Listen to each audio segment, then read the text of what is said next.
Hi, welcome back to Chops Garage, and it's about time I think I did a little bit of a tour of what's going on here, because as many of you have commented, things are getting a bit crazy here and I need to show you what's been happening. So first thing is the stock. I'm going to explain to you what's going on with stock because people have been commenting about the sheer volume. I haven't shown you loads of stuff that's come in, so we'll do a quick little round up on that first. So 63 Fiat Panda 4x4. A lot of you'll know this is one of my absolute favourite little cars. This is the 1.3 diesel as well, which is one of my favourite engines. Loads of low down poke. They really do bomb along with that engine in. You'll get a good 60 miles to the gallon out of it. And they're proper capable little 4x4s. This one is a little older, like say 63 plate. I think the mileage is about 80. It's got a bit of a crack on the bolster of the seat there. But overall, it's a fairly tidy little car. We're giving it a little polish. We're doing a couple other bits and bobs. Then we'll get a fresh ticket on it and get it up for sale. And for one of these, it'll be affordable as well, because they're normally quite expensive, these little Panda 4x4s. They do rocket up in price. So I think this one will be like a 5,995, might even be less than that. Can't remember exactly what. Just picked this up this morning. Toyota CHR, not had one of these before. Nice looking thing. There's red edition. It needs a good old machine polish, as most of the cars from Devon here do, and they spend a bit of time down the hedges. But yeah, really nice looking thing this. I think it's actually, I want to say it's 18, 16, I can't remember what the plate is now, because that's obviously a private plate on the front of it. It needs a bloody good clean, and it's got 95,000 miles on it, but so miles are up there on it, which I don't suppose actually it is 10 years old, or 8 or 9 years old. It's not horrendous, I guess, is it? Got a good history, not 100% full, but a good history. It's got a battery report in there as well. So this is the one where it's hybrid, it's battery at low speeds, isn't it? I don't know what it is, up to about 30 mile an hour, something. Might be less than that. Yeah, drove fine. Nice car. Like I say, it's going to polish up, and when it does polish up, it's going to look fantastic. Got a Berlingo in from one of our subscribers. I love a Berlingo, and this is an XTR. They've had this since brand new. Massive thanks to them bringing it down to me from, I can't remember, was it London they came down from? I think it might have been London they came down from. Dropped them back to the train station. Like I said, they've had this thing since brand new. The mileage is good on it. I think it was like, what is it again? 65,000 miles. Interior super clean. All the seats are immaculate, because these can get a very hard life, can't they? But this thing is immaculate inside. XTR, it's actually got the bars inside for putting your surfboard and your boogie boards inside if you want. Full history. Cam belt done a year or so ago. Lovely driving car. So I drove them back to the train station in it. Bodywork's really nice. I'm just waiting on a new wheel trim. That's all it needs really. A new wheel trim before I put it up for sale, because it's so tiny that'll detract from it. So I've ordered a brand new genuine. It's on the way, and then we'll get that up for sale. We've got our Golf back. This one you may have seen before. We got from a subscriber, had an engine light on for a water pump or something. We just had that fixed. Only cost me £150 from Moores, but a genuine Bosch one on. So those guys did a sterling job on that.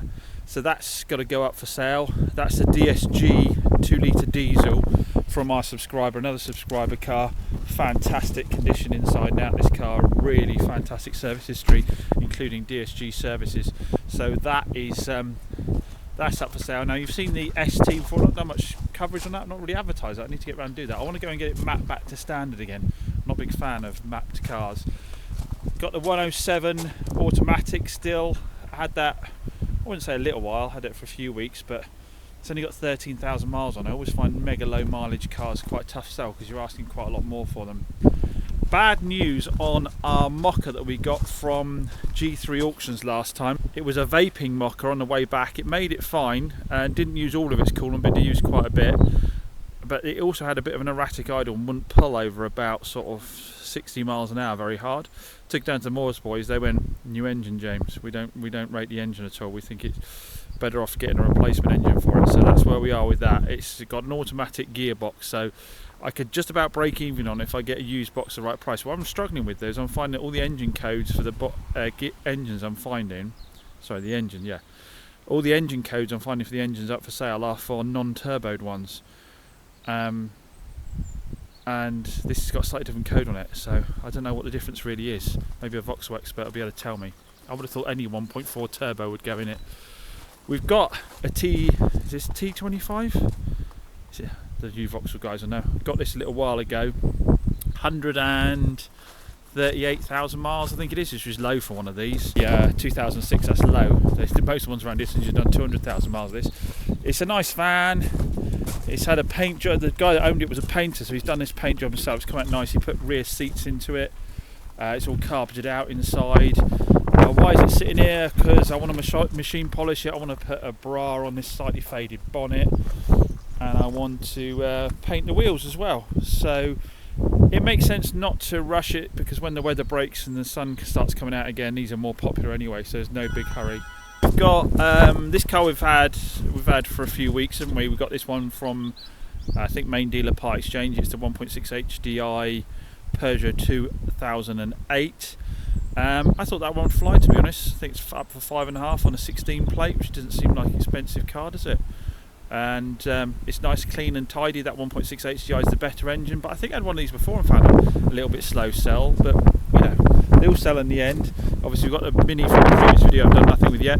This Cactus I got as part of a main dealer bunch with 1.2 PureTech, and it's a nice car, but when I drove it, it sounded to me like the gearbox needs replacing. It was grumbly. So I got that previously because I didn't get up to a high enough speed. So we've got to try and track down the gearbox. We're going to get the guys to diagnose that, make sure we got it right. Done nothing with the Berlingo I bought in, the automatic Berlingo. That's got to go have some paint done to it, so I'm going to get it down to Malcolm's to get that done. I haven't done anything with the Peugeot 208 yet that I got in fairly recently, just because it's got a broken screen and the screen's now come in, so we'll fix the screen before we clean that and start advertising it, the screen for the stereo. Our 1.4 turbocharged Astra is now up for sale with the new gearbox, the new clutch, everything in it, up for 4,495 on a 14 plate with 50,000 miles on it, which is below what Auto Trader recommended, but still not had any calls on that, which surprises me. It's a good price for a good car, and with the clutch in it and the low mileage and the full service history, and it's a really clean one, I thought I'd go well. But sometimes you find it's the beginning and the end of the month you get busy. We've got the Golf in that we got from my mate Theo up at Bowen Motors. This is a lovely car. We drove this all the way back. It's a 2 litre 6-speed manual. I think it's a GT, but it needs a bonnet because this bonnet is all rippled and dinged and dented, and it's got bird poo on it, and my PDR guy reckons he can't get out the dents because they're underneath the bracing. So, but other than that, it's a full history car.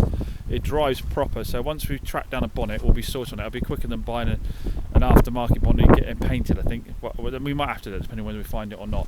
The Dacia we've got a new bonnet for. If you've seen that in a previous video, it had a rusted out bonnet. We've got a new bonnet, so we just need to get that out onto the car, get it MOT'd and up for sale.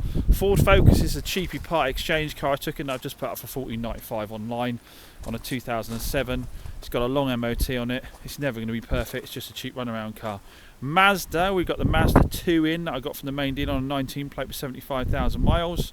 I've put that up on Auto Trader now, and we'll see. These I've never found them particularly quick sellers because people aren't necessarily looking for them, but they're a fantastic alternative to a Fiesta or even a Focus. They're almost Focus size, aren't they? I love these things to bits. I think with the 1.5 in, they're cracking motors.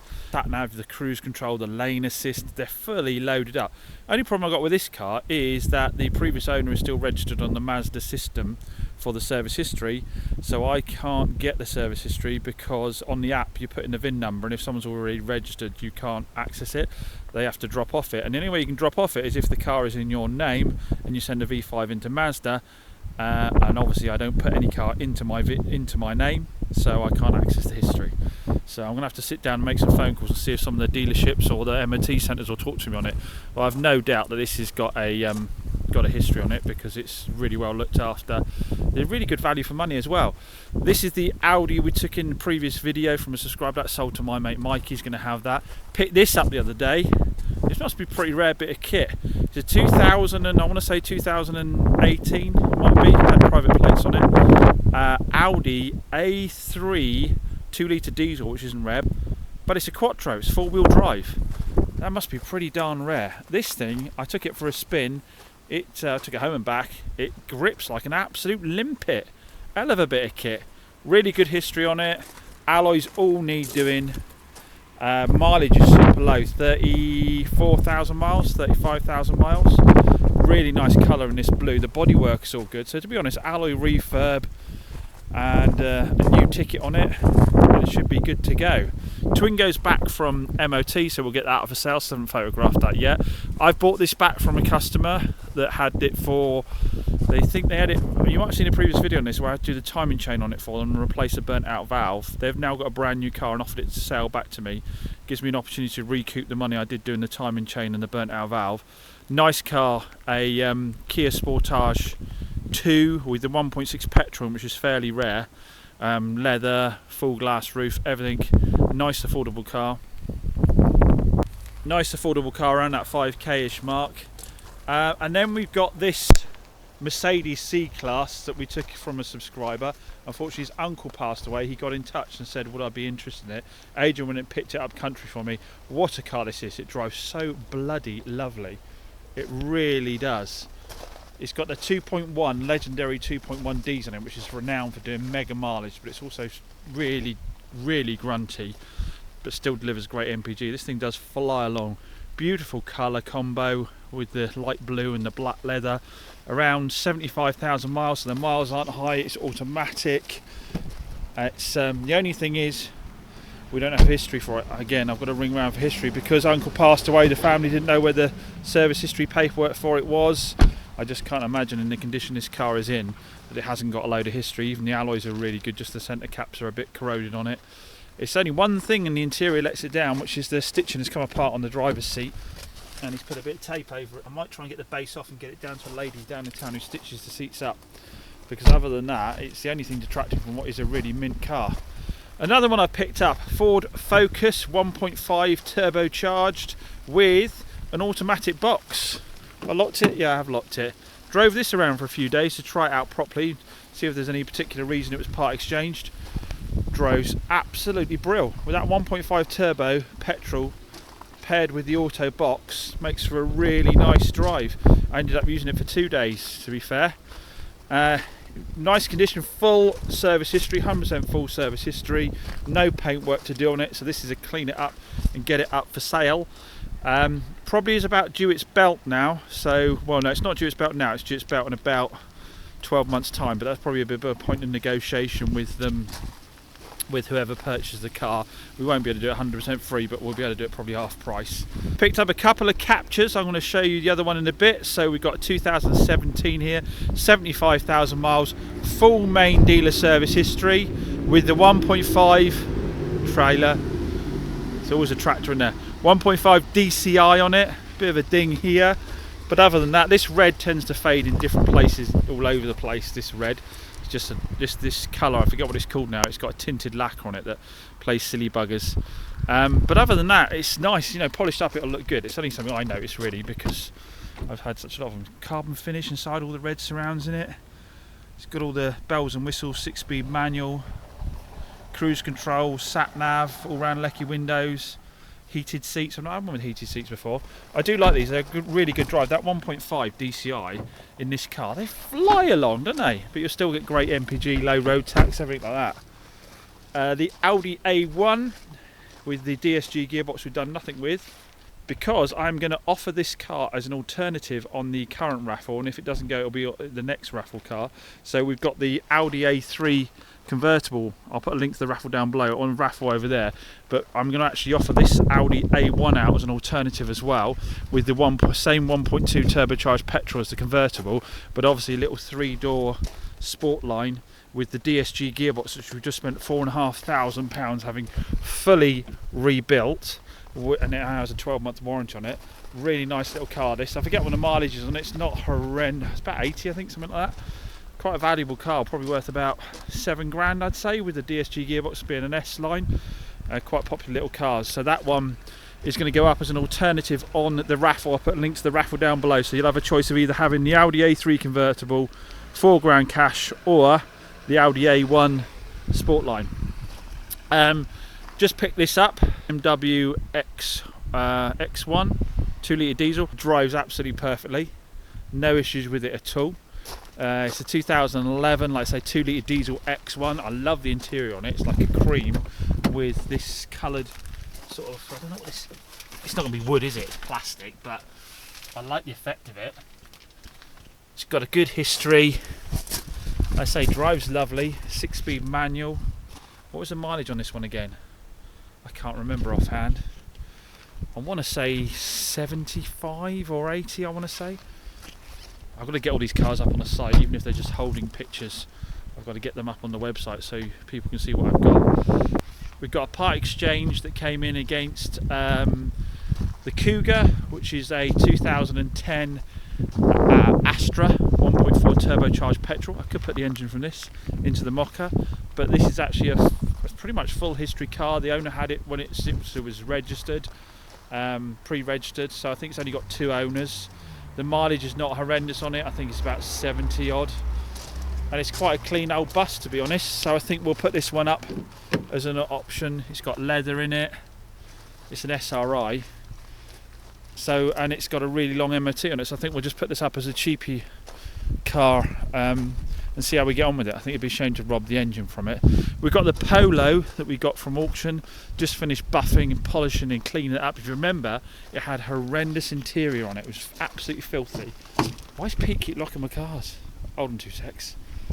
Don't tend to lock cars in Devon. It's not the done thing. Anyway, he has, we'll forgive him because he's done a fantastic job of cleaning all the interior up on the Polo. All the seats came out, they're all properly cleaned down, and it's now a really nice looking little car, this one. We've got to get it down and get an MOT on it, but I'll do a photo shoot on it while it's super clean. What was the mileage on this one again? I can't remember.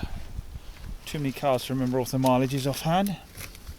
They sell so well down here, Polos. I can't imagine this one will hang around too long. It's the right colour, everything else going for it. What else we got? We got the Renault Captur here, which I just bought. I say I bought 2 of these in one go. This is a 1.2 TCE, so it's a turbocharged petrol, and nice orange and cream combo. I haven't got the keys for this one either.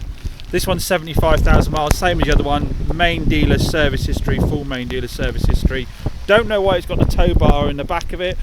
I rang up this place here. I know the guys at Boards. They said no, we've only ever given us some number plates for it. Presumably they deteriorated. We've had nothing recently regarding it need to be brought in for any repairs. The main dealer had no reports of it coming for repair, but we're missing a piece of trim on the front as well. So I don't really know, and the bumper's out a little bit here, so I can only assume it's had a little prang at some point, possibly. It's not on the register. I'll never really know, I guess.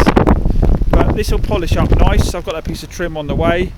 It's now absolutely pouring, and I'll make a really nice car. So we are stocked to the gunnels. Pete's doing a oil and filter service on the DS. Now that that's got a full MOT, that's the last thing to do, is the oil and filter service on it.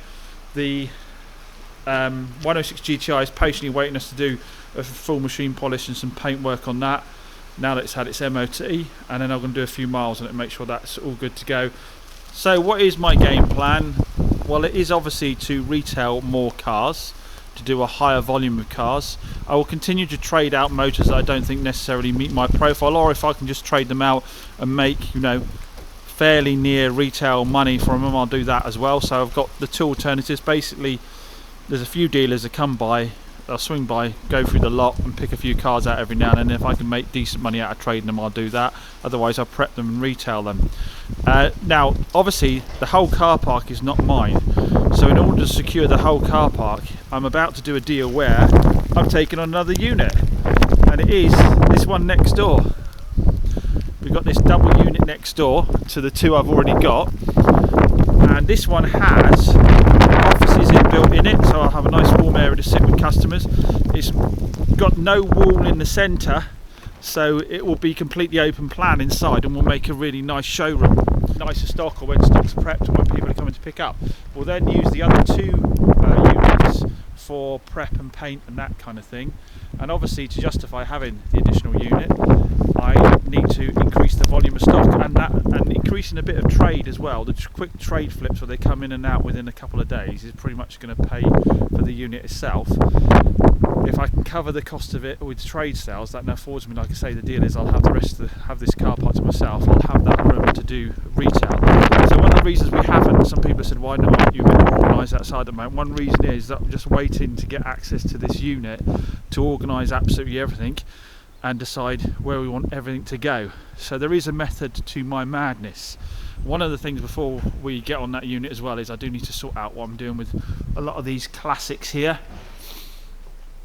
And we need to have a bit of a clear out of these. The Firebird is obviously something that I love to bits. Got some good memories in that with the family, so we'll keep hold of that. The Citroen van's going to go.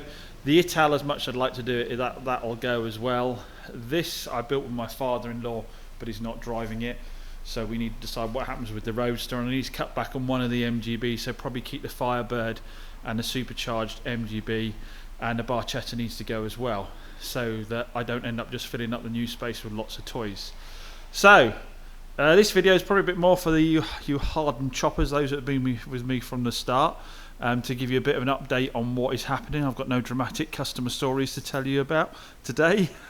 None of that kind of drama. I'm sure it will be coming around soon, but that's where we are with things today.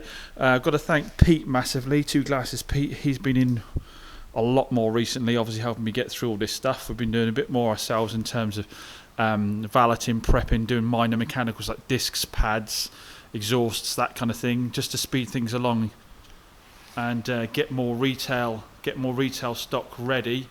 A lot of umming, isn't there, today as well? But anyway, that's what's going on. Hopefully some of you are interested in learning that. As always, massive thanks for the support you've been giving me. You know, if I should probably be clever now, going back and insert early Chops Garage days when I had, what, 3 or 4 cars in a shared garage with a mate, and now we're here. Blooming heck. It has gone a bit crazy, isn't it? But yeah, a lot of that is just thanks to the massive support you've all given me on the channel, all you subscribers that have been offering me your cars, selling me your cars, subscribers that have bought cars from me. Got a subscriber on the way down now actually to see the gold Golf in the background there, the 2015 Golf we got from Theo, so he's on his way down in this pouring rain. Yeah, so the just support you guys have given me on the channel has been one of the reasons that I've been able to grow like this. So massive thumbs up to you all. So as always, massive thanks for watching. Remember, we've got that raffle on the go with the Audi A3 convertible, where you can now choose the Audi A1 instead if you want, or have the cash alternative, and we're supporting North Devon Hospice with that raffle. Again, thanks for watching, and I'll see you on the next one.